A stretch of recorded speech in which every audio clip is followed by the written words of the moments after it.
and for today's haul, ang feature nating brand is ang brand na Dear Lover. Actually guys, first time ko lang din marinig yung brand na Dear Lover, and eto nga, sobrang na-amaze ako sa mga pinadala nila sa akin kasi guys, sobrang gaganda, and honestly, lahat naman ng ito, ako yung pumili ng mga style, ng mga design. So, simulan na natin. Okay? So, ayan guys, simulan ko muna dun sa mga cardigan or mga parang sweater nga ba tawag dito, na kinuha ko sa kanila. Lahat ng sizes na ipapakita ko sa inyo is in the size small. So, meron lang akong kinuha dito na 2XL kasi balak kong ibigay sa sister ko. So, at yung mga cardigan na kinuha ko, dalawa sila, isang blue tapos isang pink. So, buksan natin. Alam nyo, sobrang ganda ng quality ng mga items nila doon, promise. Kasi lahat ko nabuksan ko na. So, ito yung blue na cardigan. Mahaba siya, as in parang nagpastuhod ko siya. Tapos sobrang dami niyang, alam niyo yung lock na parang ini-snap lang na ganun. Ganun yung itsura ng lock niya. Ayan, kita niyo ba? Hindi ko alam kung kita niyo guys. Ayan, kita niyo ba? Ayan. So, yun yung itsura ng pinaka-snap niya. Tapos yung tela niya, sobrang lambot, sobrang comfortable. So, sobrang okay nito sa akin. Tapos, yung next naman na cardigan, nagagawin ko na lang cardigan, dalawang cardigan, tapos tsaka ko ito-try. Ayan. So, ito namang next. Ito, plano kong ibigay na lang din sa mother ko kasi sobrang dami ko ng cardigan. Ayan. So, sobrang lamigin din kasi siya. Para siyang ako na konting lamig lang. Tapos electric fan, ganyan, or aircon. Sobrang ginaw na agad kami. Kaya, ayan. Okay na okay ito sa mother ko. Ayan. And guys, kung meron kayo napapansin na bago sa background ko, yung pink, nakikita niyo sa salamin ko sa may vanity mirror. Nagre-reflect yung ano namin, yung Venetian blinds. Nakabili na kami ng Venetian blinds. Kaya, ayun. May pink na tayong background doon na ganda. Ayan guys, ito naman yung knitted na cardigan. Sobrang okay na okay rin ito. And talaga nakakatanggal ng lamig kasi makapal talaga. So okay na yung weather na to kasi sobrang lamig na yun, di ba? Parang struggle talaga yung pagligo sa umaga. Grabe.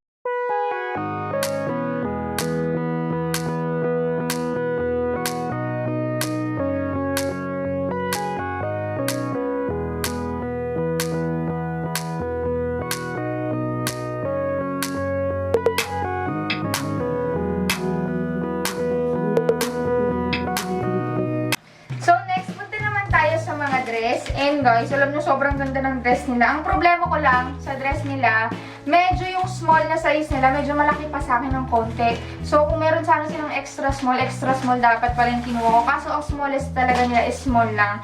Pero, ang ganda talaga ng design. So, ito yung ribbon niya. So, ito ang color yellow. Nahihilig din ako sa yellow ngayon. Tsaka sa mga iba't ibang kulay. Hindi ko alam kung bakit. Medyo nag-mature na tayo.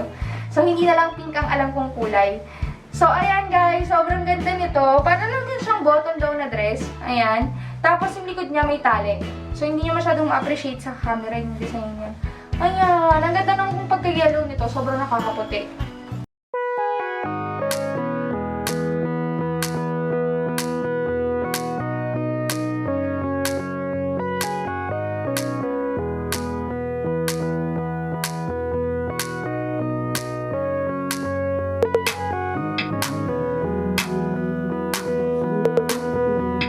Ito naman yung next guys. Sabi ko, kinuha ko to.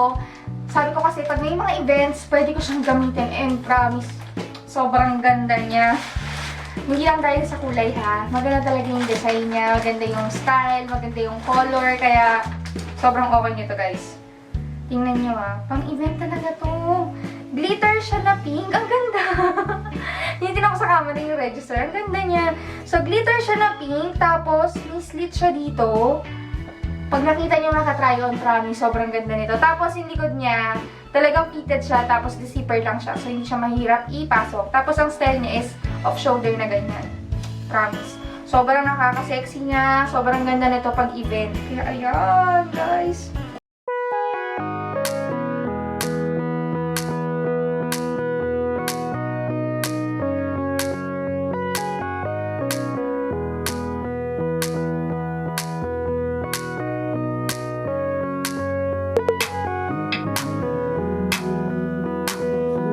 Next one is, ito, jumper na black. Hindi ako mahilig sa mga denim. So, kung napapansin niyo naman halos sa lahat ng vlogs ko, hindi ako nagamaong shorts, hindi ako nagamaong pants, maong na jacket, maong na, basta kahit anything na denim, hindi talaga ako mahilig sa denim. Kasi parang, pakiramdam ko, ang stiff gumalaw, ang hirap gumalaw, kaya hindi ako masyado nagsusuot ng denim. So, So, tinry ko lang kasi nakalagay doon, soft denim siya. So, ayan, soft denim naman talaga and sobrang ganda rin ng jumper na to. Hindi siya yung mga maong na matigas pag gumalaw. So, skirt lang siya na, skirt. So, jumper skirt lang siya na denim na black. Ayan. Sobrang simple. Ang ganda nito sa long sleeve na white.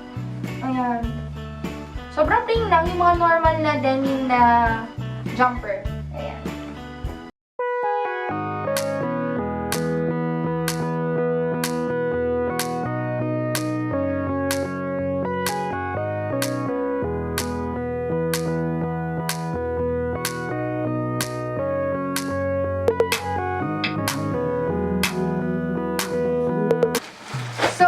Last na para sa akin, kasi yung isang natitira dun sa box is for my sister.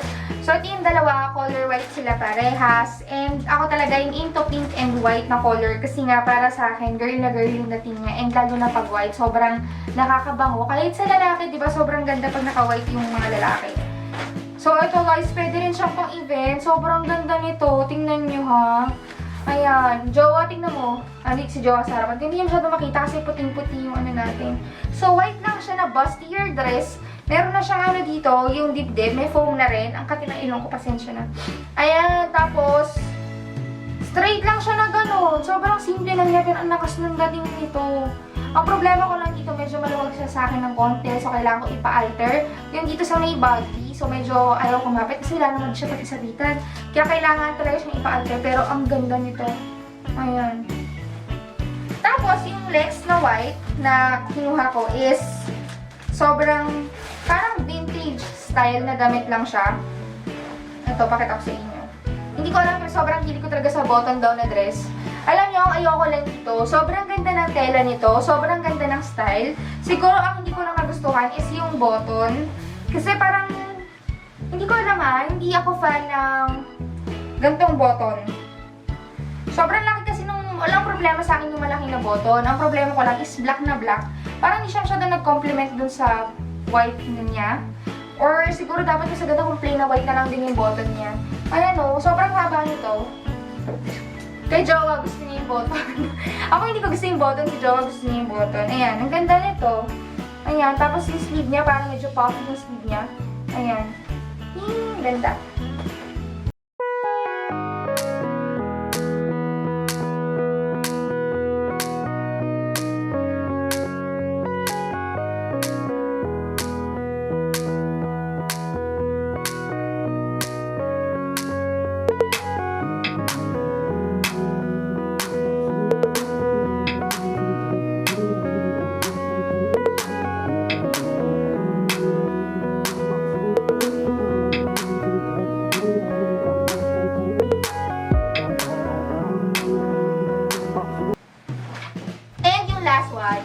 Sa sister ko to, kinuha ko kasi ang hirap bumili ng damit para sa sister ko kasi nga ang size niya is parang 2XL. Kaya nung nakita ko dun sa brand na yun na meron pang malalaking sizes, meron up to 3XL ata or 5XL, meron sila dun. Sabi ko, it's my chance para bilhin ng damit ng aking sister. Kasi ako talaga guys, so meron nagkapadala sa aking brands, hindi lang yung sarili ko talaga iniisip ko yung parents ko na kung meron akong pwedeng kunin para sa kanila. So dinadami ko sila, lalo na yung mother ko kasi mother ko halos same size kaming dalawa. So ito yung damit ng sister ko. So ito guys, hindi ko na ito matatry on. So ayan, ganyan lang siya na dress. Sobrang ganda nito, pati ng quality ng tela, wala talaga akong masabi. Halatang mamahalin yung tela guys. Ano, nakakaputi. Ayan, ganyan lang siya na dress guys. Tapos, yung normal lang na itatali dito sa bewang. Ayan, itali sa bewang. Ayan.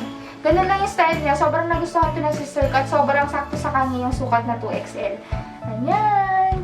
So, ayun na nga guys, yung mga nakuha ko from Dear Lover. Kung interested kayo dun sa mga items na nakita nyo, ilalagay ko sa description box down below yung mga links ng mga exact mismo na damit na kinuha ko. Pati na rin yung link ni Dear Lover. So, ayun guys, dito na natatapos itong haul natin. If you like this video, please give this video a thumbs up and don't forget to subscribe. Bye! Maraming salamat! Mwah! Ah!